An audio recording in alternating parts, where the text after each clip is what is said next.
नमस्कार,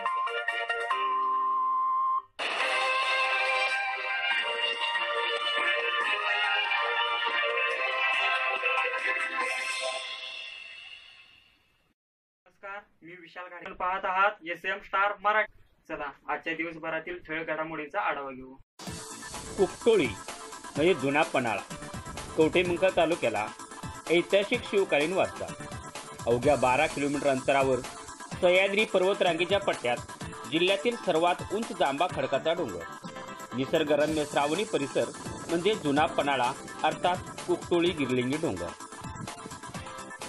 बघताक्षणी मोहात पडावं असा नयनरम्य मनाला भुरळ घालणारा हिरव्या शालूतील नववधूशी दंडोबाच्या रांगेतील खट्याळ पण मंजूळ वारा आणि ती श्रावणातील दुसऱ्या सोमवारचा भक्तांचा प्रचंड जनसमुदाय.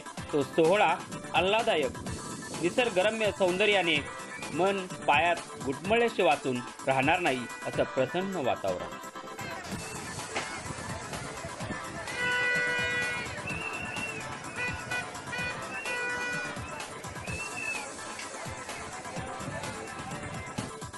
या ठिकाणी कड्या कपारीला बौद्ध लेणी, पठारावर शिवकालीन वारसा असल्याने पत्री सरकार नाना पाटील इथेच भूमिगत होते.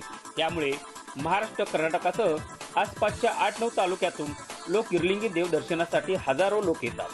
स्थानिक लगत हौसे नवसे गावकऱ्यांची दुपारपासून पुढे प्रचंड गर्दी होते.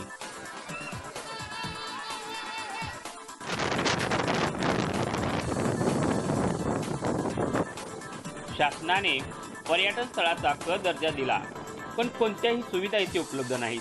शिवाय रस्ता अद्याप मातीचाच आहे. अधूनमधून येणाऱ्या श्रावण सरीमुळे अभालवृद्धांची 2 ते 2.5 किलोमीटरचा खडा चढ चढताना अक्षरशः दमछाक होते. स्थानिक संस्थांच्या दर्शनासाठी आलेल्या भक्तांसाठी स्वादिष्ट खिरीचा मोठ्या प्रमाणावर प्रसाद असतो. लोक आनंदाने खिरीचा स्वाद घेतात.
दर्शनासाठी आलेल्या भक्तांना भक्त निवारा, सभा मंडप नसल्याने ऊन, वारा, पाऊस या नैसर्गिक बाबीशी सामना करावा लागतो.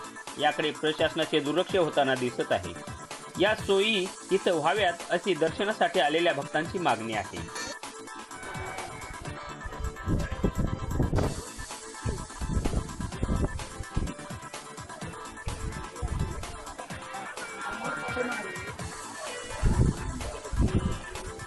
येथील समस्याविषयी आमच्या प्रतिनिधीशी बोलताना मठपती महाराज म्हणाले,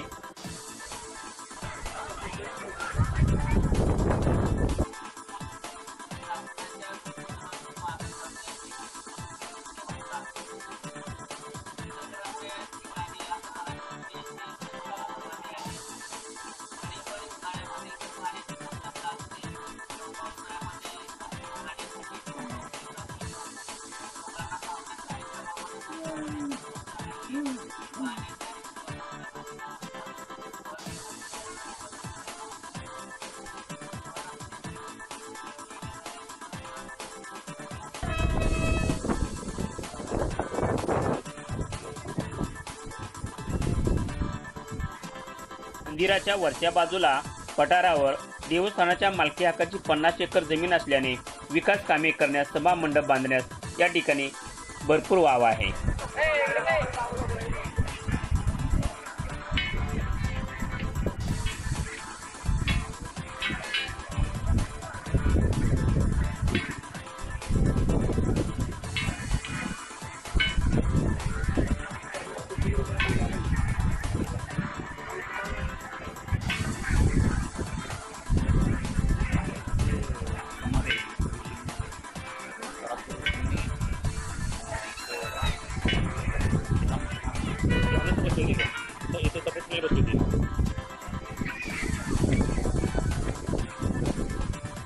साधारणतः किती भाविक इथं दर्शनासाठी येतात? 20 ते 25,000 लोक येतात. श्रावण महिन्याच्या कुळीहून निर्मला घाडगेसह मी सुभाष माने.